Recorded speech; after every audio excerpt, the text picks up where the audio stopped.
They call K2 the Savage Mountain, and for one day in August of 2008, it earned the name 11 times over.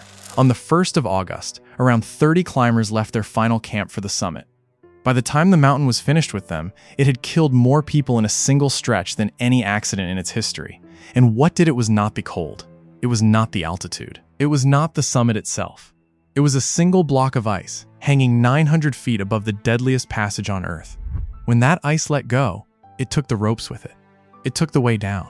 But to understand why 11 people died, you have to start the morning before. There are 14 mountains on this planet that rise above 8,000 meters. Climbers call them the 8,000ers. Everest is the tallest, but K2 is the one that kills you. It sits far off in the Karakoram Range, on the border between Pakistan and China, colder, steeper, and far more remote than Everest, with no easy route and no gentle side. Everest has a trail of climbers and guides and fixed camps every season.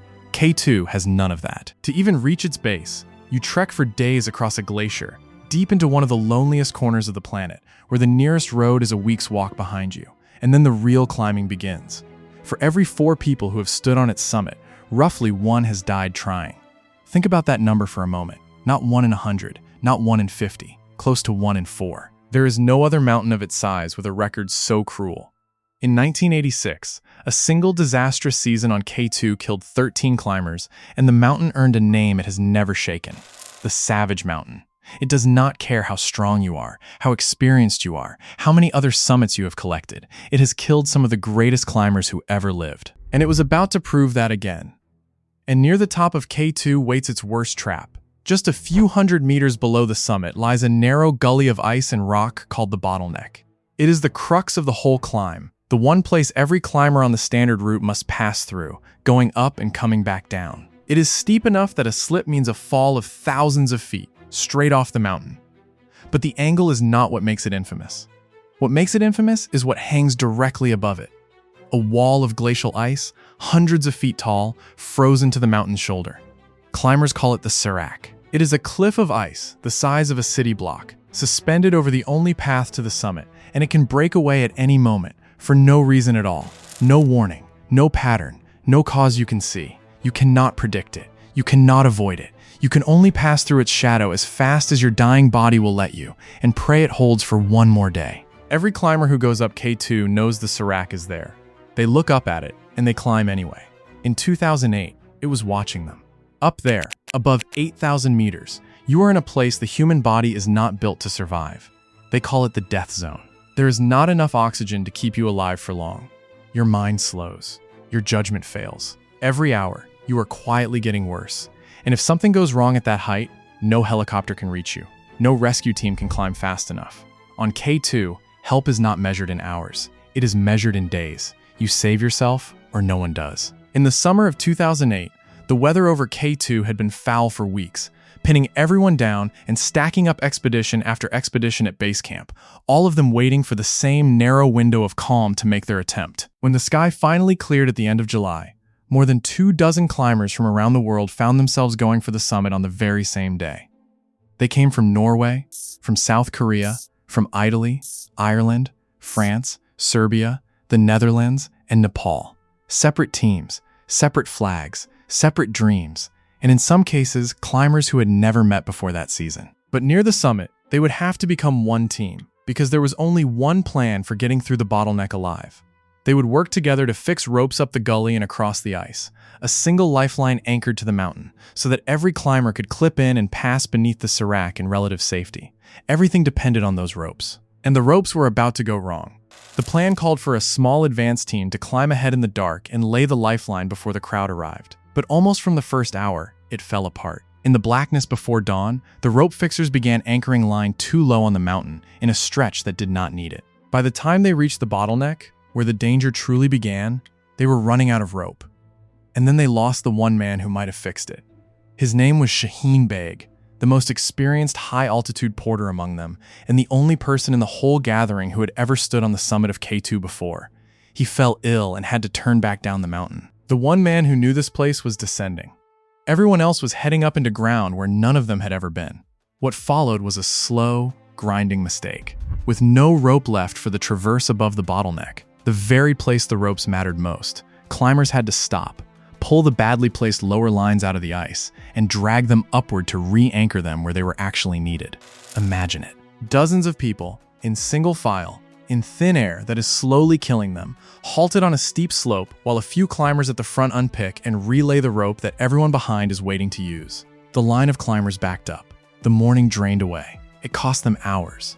Precious, irreplaceable hours, burned away in the death zone while the sun climbed higher and the day slipped past them. On K2, time is oxygen. Time is warmth. Time is your only margin between the summit and the dark, and they were spending it just to reach the bottom of the hardest part. That wasn't the only thing going wrong. Around 8 o'clock that morning, still low on the bottleneck, the mountain drew its first blood. A Serbian climber named Dren Mandic stopped to adjust his oxygen mask, and to do it, he unclipped himself from the fixed rope.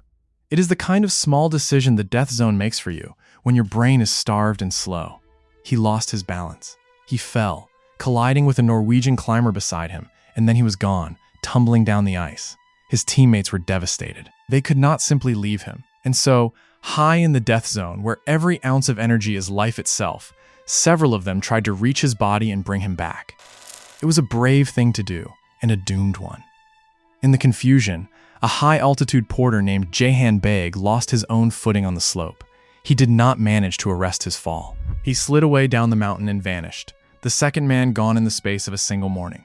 2 dead, and the summit was still thousands of feet above them, the sun already climbing, the ropes still not fixed. It was the moment to turn around. Most of the climbers kept going anyway. This is the moment that decided everything, though almost none of them knew it. On a mountain like K2, there is an unspoken rule, a turnaround time, a moment in the early afternoon when, no matter how close the summit is, no matter how much you have suffered to get there, you turn around and go down. Because reaching the top in daylight means nothing if you have to descend in the dark. The clock is not a suggestion on K2. It is the difference between living and dying. And by early afternoon, that line had come and gone for almost everyone still climbing. 2 dead climbers, hours of lost time, a traffic jam of exhausted bodies waiting their turn to pass through a single strand of rope beneath a hanging cliff of ice. Every signal the mountain could give said the same word, turn back, and a few climbers listened. 2 American climbers, watching the hour get later and later, made the hardest choice a mountaineer can make. Standing within reach of a summit they had crossed the world and spent a fortune to attempt, they turned around and went down. It probably saved their lives, but most of the others did not turn back. Higher and higher they pushed into the afternoon, one at a time, up the fixed line, beneath the ice.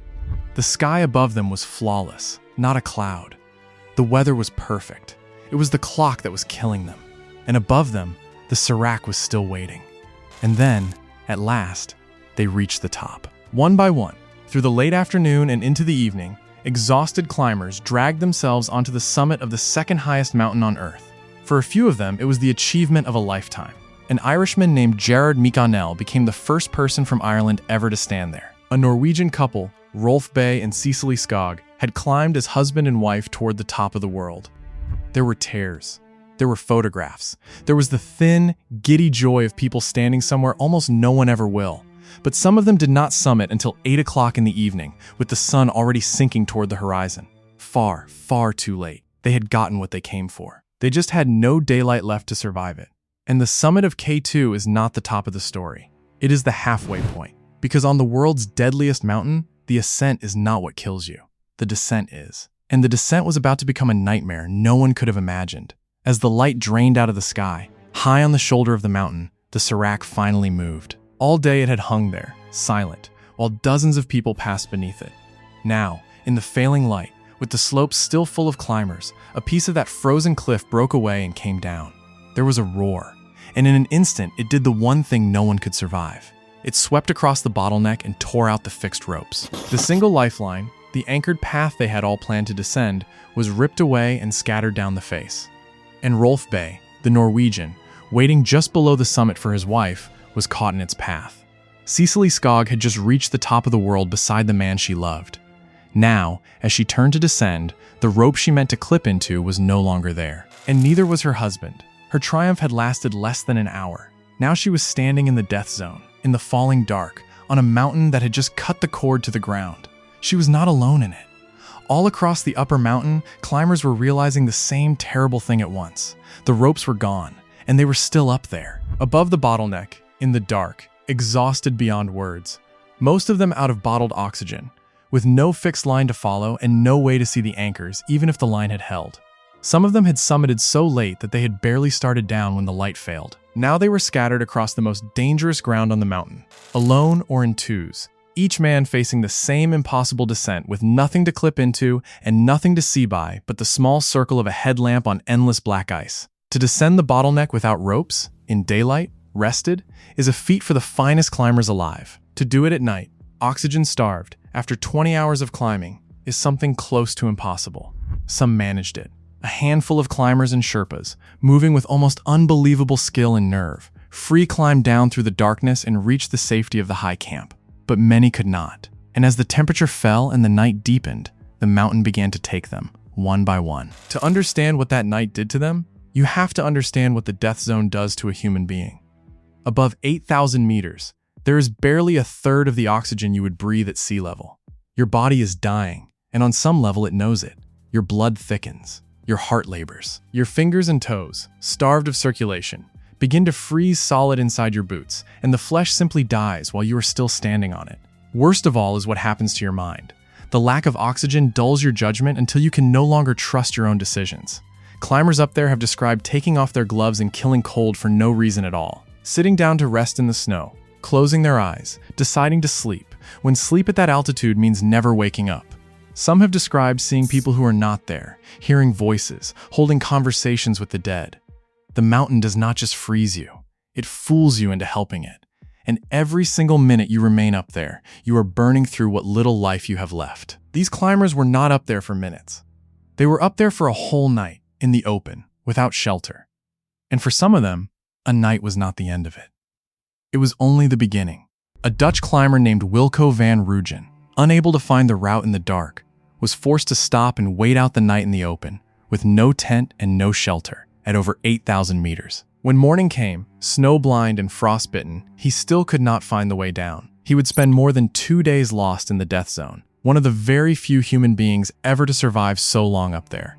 But the worst of it was happening lower, in the tangle of ropes below the summit. As Wilco descended alone the next morning, half blind, moving on instinct more than sight, he came upon a scene that should not have been possible. Human beings, hanging in the ice, still alive. Korean climbers and a Nepali Sherpa named Jumik Pot, caught in the wreckage of the severed lines. Jumik Pot had a newborn son at home he had never even met. Somewhere in the darkness of that night, they had become hopelessly entangled, hanging in the ropes on the steep ice, unable to free themselves, unable to go up or down. They had been there for hours in the killing cold. Wilco had nothing to give them but a spare pair of gloves. He was barely alive himself. He could not save them. He left them there and stumbled on, because to stop was to die with them. Most climbers who passed that terrible knot of frozen, trapped men understood the same brutal truth. There was nothing to be done. You could not save them, and trying would only kill you too. Most climbers would have gone past. One of them stopped. His name was Gerard MacDonald, the Irishman. The one who, the day before, had become the first of his countrymen to stand on the summit of K2. He was 37 years old. He had a family waiting for him, people who loved him, a whole life below the clouds. And somewhere on that mountain, near those 4 trapped and dying men, he made a decision that has been argued about ever since. Everything in the death zone screams at you to keep moving, to think only of yourself, because stopping is dying. He stopped anyway. Alongside an Italian climber, Marco Confortola, MacDonald stayed, for hours, in the death zone, out of oxygen, with his own life draining away by the minute. He worked at the frozen ropes, trying to free men he barely knew. This is where the accounts split, and where the mystery begins. By Confortola's telling, after long hours of effort, MacDonald suddenly turned and began to climb back up the mountain, away from safety, and Confortola assumed the altitude had finally broken his mind. He believed the Irishman had gone delirious. He believed he was watching a man walk to his death. But Gerard MacDonald was not delirious, and his story did not end on that rope. High above them all, the ice cracked again. Here's what the evidence, pieced together afterward, suggests really happened, though pieces of it will never be certain. MacDonald had not lost his mind. He was almost certainly climbing up to reach the highest anchor, to work the tangle loose from above, to try to save the trapped men by freeing the whole knot from the top. It was not the act of a broken man. It was the act of a man who had decided he would not leave them. And in the end, against all odds, someone did get them free. Later that day, a Sherpa named Pasang Pote, part of a small rescue party climbing up from below, radioed down to the others with astonishing news. The trapped men were loose. They were moving. Jumik, Pote, and the Korean climbers had been freed from the ropes and were descending at last. After a night that should have killed them, they were coming down. And then the mountain took them all at once. Moments after that radio call, high on the shoulder, the Serac gave way one final time. A last avalanche of ice swept down across the traverse, and it erased them, the rescued men and their rescuers, together in a single instant. Pasang Pote, who had climbed up to help save them. Jumik Pote and the Korean climbers he had fought so hard to free. And, in that same fall, a climber in a red and black climbing suit, tumbling down the ice above them. That suit belonged to Gerard MacDonald. He had freed them, or helped to, and then he died in the very same avalanche as the men he refused to abandon. The Pakistani porter Karim Meherban, guide to the French climber Hugues d'Obered, died somewhere up there too, alone in the ice, one more name on a list that had grown almost too long to believe. When the mountain finally went quiet, 11 climbers were dead. It was the worst single disaster in the history of K2. The survivors came down off that mountain broken in body and haunted in mind. Wilco van Rooyen was found at last, more than 2 days after he had summited, snow-blind and frostbitten, having wandered the death zone longer than almost anyone in history and lived. He would lose toes to the cold. Marco Confortola was carried down half dead and lost parts of his feet as well. And a Sherpa named Pemba Jalji, who had descended the bottleneck without ropes and thrown himself into the rescue, came home a hero. He would later be named an Adventurer of the Year for what he did on K2 that night, for the extraordinary courage he showed while the mountain was killing everyone around him. And in the days and years that followed, the world argued about what it all meant. The survivors did not agree. Marco Confortola, the only living man who had been beside M'Sogdonald in those final hours, gave one account, and much of what he said was later questioned or contradicted by others. Wilco van Rooyen, and later the Sherpas who had been on the mountain, told a different story. One in which MacDonald was no confused victim wandering to his death, but a man who consciously chose to stay and save strangers, and paid for it with his life.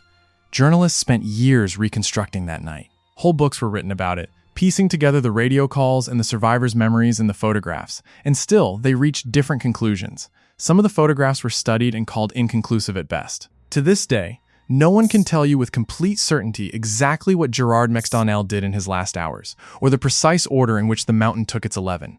No one saw all of it, and almost no one who saw the very end came back down to describe it.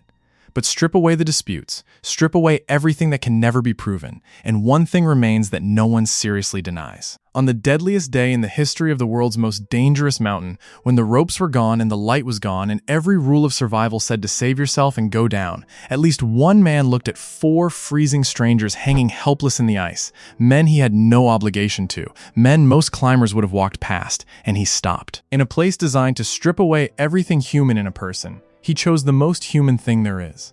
Before he ever left for the mountain, Gerard MacDonald had written a few simple words. Let luck and good fortune prevail. Fingers crossed. Luck did not prevail. The Serac fell, and the ropes came away, and it took 11 of them, the man who stopped among them. K2 gave them the summit. Then it took the rope, and the light, and 11 people who never came home. And the one climber who almost certainly could have saved himself chose, instead, to save someone else. If you had been standing in that gully, in the dark, with your own life running out and 4 dying strangers in front of you, what would you have done? Would you have kept climbing down, or would you have stopped?